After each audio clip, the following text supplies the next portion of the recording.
So welcome to the first of my Wednesday night farm update, and instead of being called Wardy's Weekly Waffle, I'm going to rebadge them Wardy's Waffle, because from now on, when there's a lot going on, I'm going to be doing one on a Wednesday night and the regular one on a Sunday morning 8 AM will still be posted. So please click like and subscribe, click the bell sound to notify you when I post my videos. Anyway, in this week's video we feature a contractor who comes in for the first time on the farm with an 18-row trailed Vardestat Tempo direct drill to plant our sugar beet, and it does an exceedingly good job into some land that we'd prior lightly cultivated, that I think you saw in last week's update. We also feature our Simba drill planting oats and spring beans, so we've well and truly got into the planting of our spring crops now, and they're going very well. And we've had a Bednar direct drill, or I suppose it cultivates as well, come into the farm to plant some barley into the field that we have our cover crops and our direct drill trial field. But I will say it didn't go too well, but it wasn't the fault of the drill. It wasn't really a fair comparison. The drill is a fantastic drill, I think, and I will get it back to try in more favourable conditions, but I think it wasn't a fair test because the ground had really gone like concrete after that inch of rain three weeks ago, and the sheep grazing the cover crop, which only went across it lightly. So we're really back to square one with that field, but we'll touch on that in our direct drilling open day, which we're having next week, which I hope to see a lot of you there. Please come up and say hello if you do. So just back to that Bednar, it wasn't a fair trial for it. I'm not holding it against the drill because I do think it is a fantastic drill, so we'll have it back to have a look at. Anyway, without further ado, let's crack on with this week's update and hope you enjoy it. This field we're going to plant with oats, but it's had pools of water stood on it this last winter. You can see here where the straw's all washed together, other areas like that. Telltale sign, but out here it's okay, it's dry enough. It's cracked. We're just going to drill straight into this with the free flow, and the front tines will level it and should do okay. It's not heavy soil when you look, and it is drier there because it was moved and it's a bit rougher, so it's able to stand the rain this last winter. So it just shows the benefit of glyphosate. When we sprayed this field off through there, it was too wet to get in the corner, because normally we'd have backed into this corner. So if we hadn't have sprayed all that field, it would have been like this, because this corner was cropped last harvest. So it just shows the benefit of glyphosate and how much it's done there and what a saving it's made us in cultivations.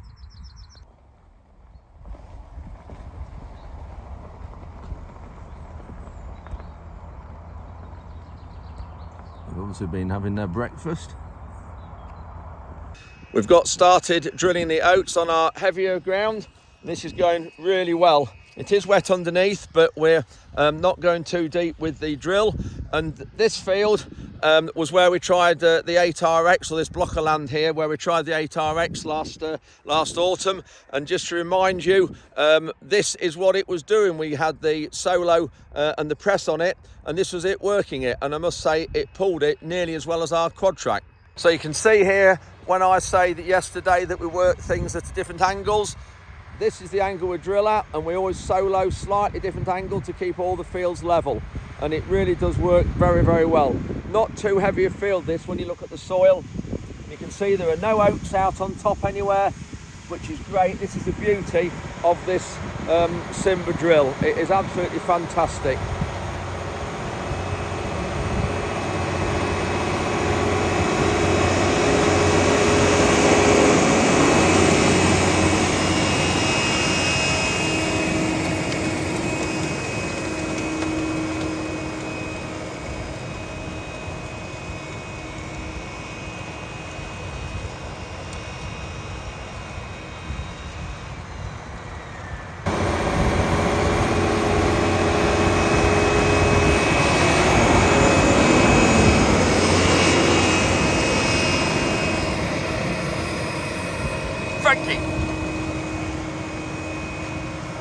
Very dusty, which is great to see, and they are going in exceptionally well.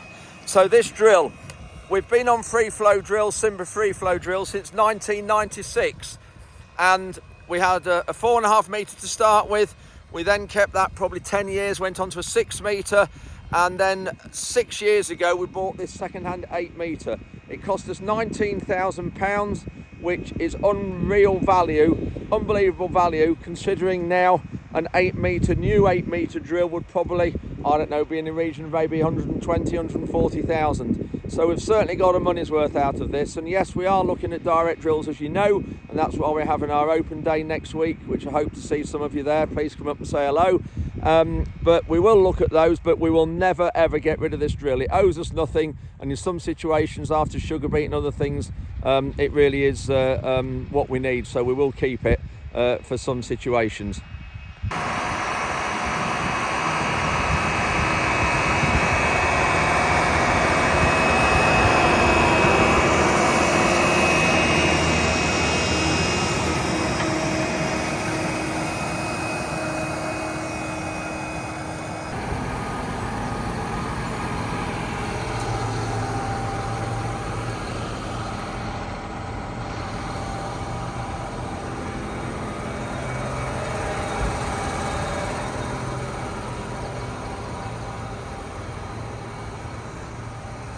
Looking forward to getting this rig out going today, planting our sugar beet. All the gaps in the tyres are where a row of beet goes, and obviously twin wheels on the tractor helps reduce the ground pressure and stop it making such a print on the fields.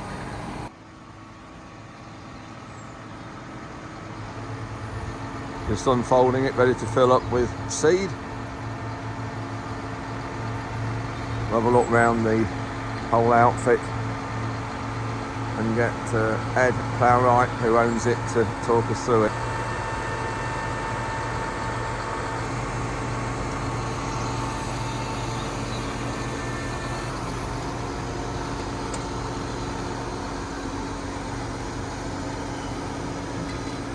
All these yellow boxes is where the sugar beet seed goes in. Obviously when you're drilling and working down the field, that will be level. That's all our seed. It's all the same variety. That's the seed for all the acreage, about 140 acres.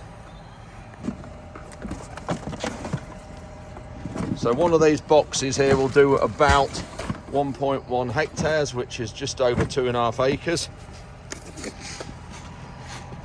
And Ed's just opening the boxes. They're all easy to open. We're putting a couple of units in each one. That's the seed, and that's an empty hopper where it disappears down the bottom.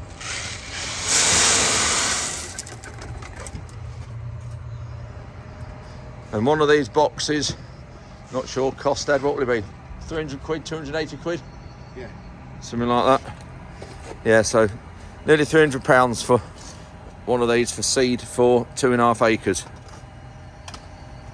We've got 4 boxes left from last year. It's a different variety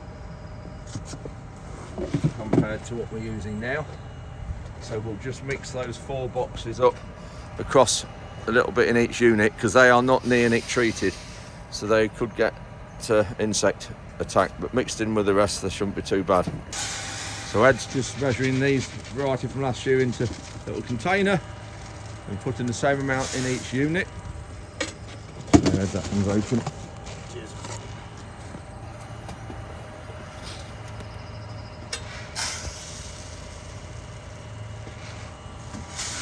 And the other thing you can see is this seed is a different colour to the neonic seed. Neonic seed is blue, and that, you can see, is green. And that just so people can see which is which. 'Cause normally we're not allowed or don't get this neonic treated seed. The lid's just snap shut.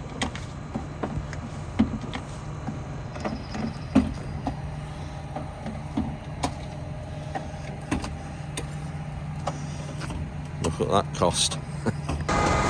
Ed's got a brilliant frame on the front of the tractor where the weight block toolbox is, putting spare seed, and it's always with him.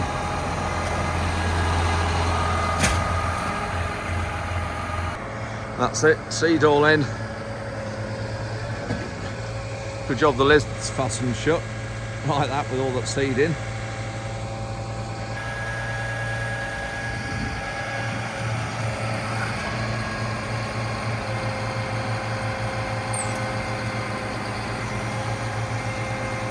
That's it, ready for transport. We're just heading up to the field now.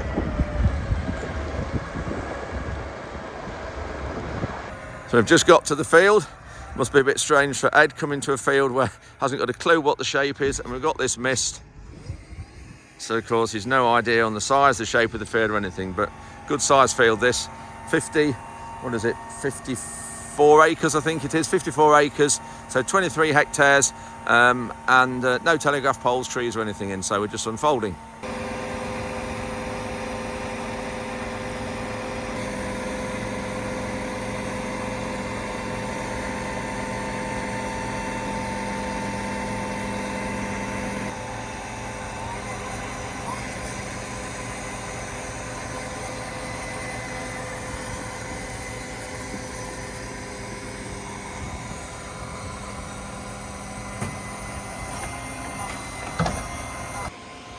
Ed's just put the Green Star unit on the planter, on the drill. There's one on the cab top as well, so 2 for accuracy, for steering and everything else. We'll just have a look in the hoppers. Now, after transport, yeah, seeds all moved to the front. You can see here the different colour seed, that's the green. You can see it now, how it mixes in as we're drilling to get rid of this from last year.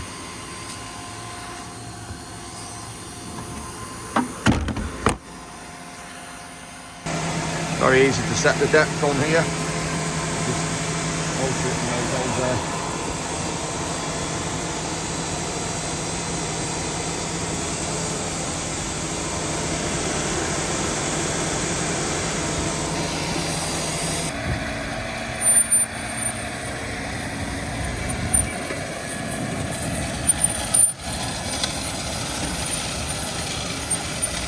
This is the start of our sugar beet planting for 2021-22.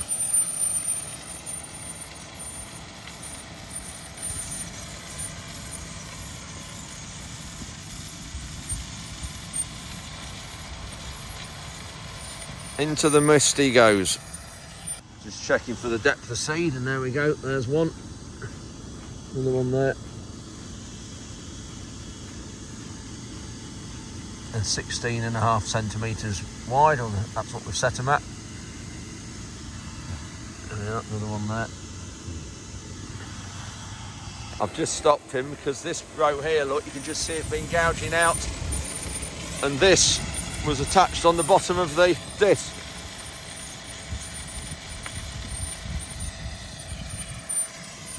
You can see there, you can see it running deeper, and then all of a sudden there, look at there we go. Much better there, back to normal again. We're now in the field planting oats in the stubble field, so direct drilling them. You can see here with our free flow drill, which wasn't designed to direct drill, but we have done it before. We're just altering the front tines because we need to alter them a little bit and lift them up. We've just lifted these leading tines out so they're not touching much at all. Otherwise, they're peeling this wet out. It's quite sticky underneath. If you look at that, underneath this straw, but this is on the headland, on the edge of the field. We've finally got the machine set up, direct onto this stubble, and these machines, these free flow drills weren't designed as a direct drill, but we're managing to make it work.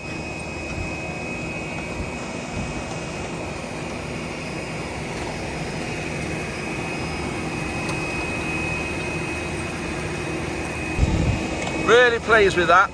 So this is the type of finish I hope that we will get with this drill on our drilling open day on the 6th of April. These are the settings that we'll be using.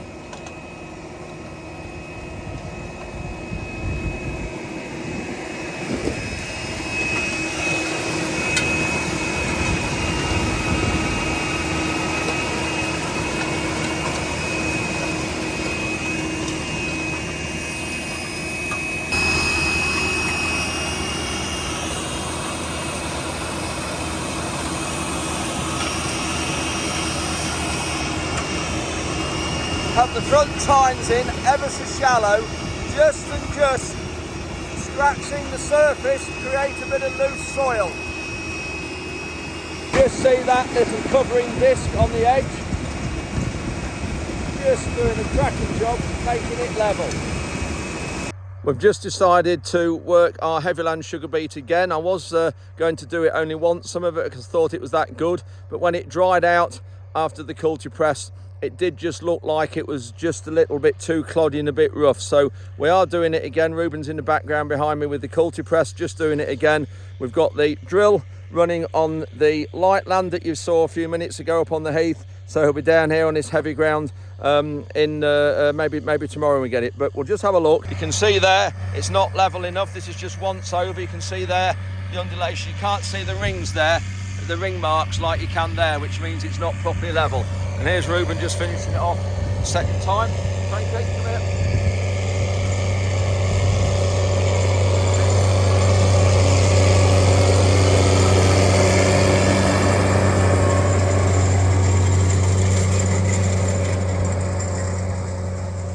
And you can see that is just doing a much better job. And we've actually got some cleavers there. There's a weed, it's fetched out. That has been sprayed, but that's the root's not on there now. Totally removed, but yeah, that's doing a much better job. And you can see it is actually going at a slight angle to they did the first time, so it's keeping the field a lot leveler. Yeah, that's looking really good there.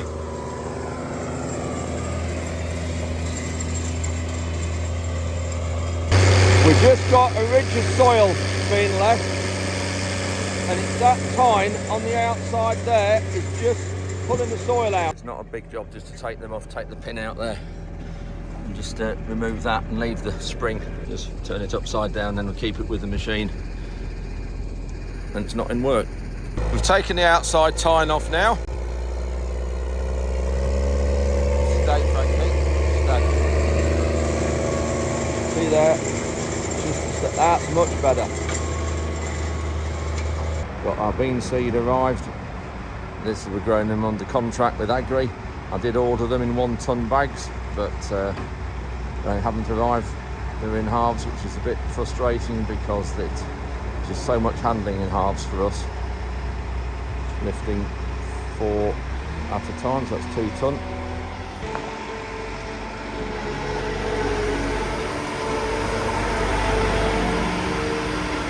We've now started planting the sugar beet on our heavier ground. A few lumps here, you can see that. Yeah, quite big. It's dry on top, but we're putting it in quite deep. But Ed's just, we put it in too deep now, so we're just moving and lifting it out a bit more.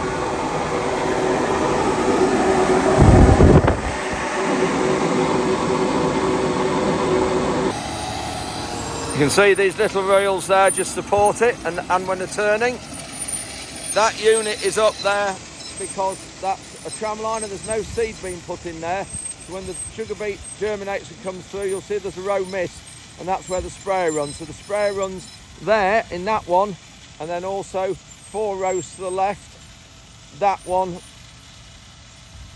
there, that one won't have any seed either. Now the unit is not raised because this drill, you have to have a sort of ordered at the factory which tram lines you want, and he's got it tram lining in for a 12 metre sprayer, 18, 24, 30 and 36, and we're on 32, so that means occasionally there's only one like that. It's all done electronic from the cab, and that means occasionally you'll get them raised up like that. So I don't think he's ever got it where we've got 2 wheels this year. I say this is the first time Ed's drilled any beet for us, and but we'll see how it's like, what it comes up like in the tram lines. But no, we'll just have to count out at the end of the field when we turn in with the sprayer, but otherwise we should be okay.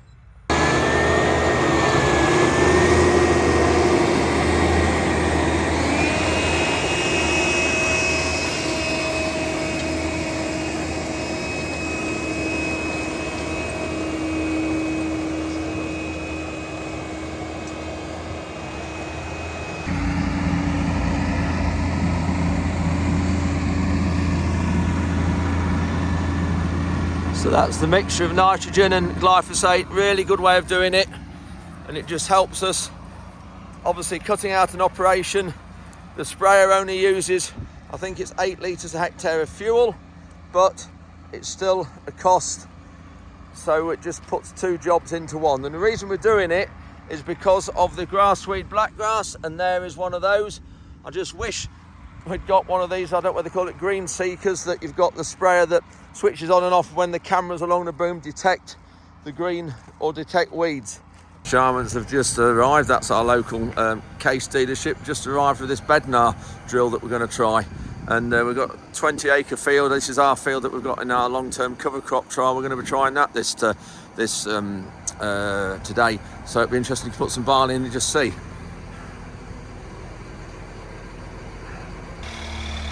We're just putting some seed in, and we hate lifting bags above the drill. And the hoppers we normally use though are full of bean seed, because we're drilling beans at the minute. So it's a good job we've got this 9-metre Manitou. We're just going to calibrate now to make sure we've got the right seed rate, and this is where you calibrate on this drill at the back, which is quite handy.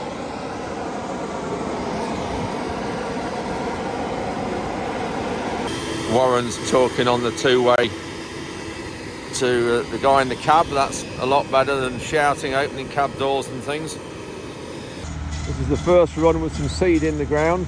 By the sound of it, there's a scraper catching on the disc somewhere.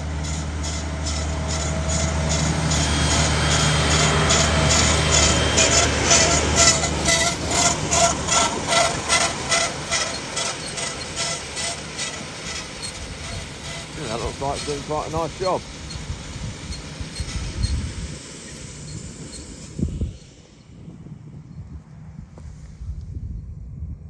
Little bit of seed out on top there. Some more there visible. A few on top, yeah. Just trying to get them feathered. So if you look, you can see we've got all this crazy paving and it's cracked, and we've got obviously we've got all the weeds here in the green, but that's all been sprayed off with glyphosate. But it's gone quite solid. We did graze this with sheep, but it wasn't. The sheep weren't on here for very long. There was in an area and then moved very, very quickly. This field has really baked out on top since the sheep have left. I know they didn't graze it for very long, and they weren't trampling about too much, but it's gone solid on the top. We've got the same problem we've got here that we've had before, where we've direct drilled a crop in the autumn. We've lost all that friable tilth on the top that we've had before when we've cultivated the cover crop in the autumn. So I don't really think sheep on this land are right. I really don't. So thanks very much for watching. Hope you enjoyed this first of the midweek updates. Please come back with any questions and click like and subscribe, and we'll see you on Sunday.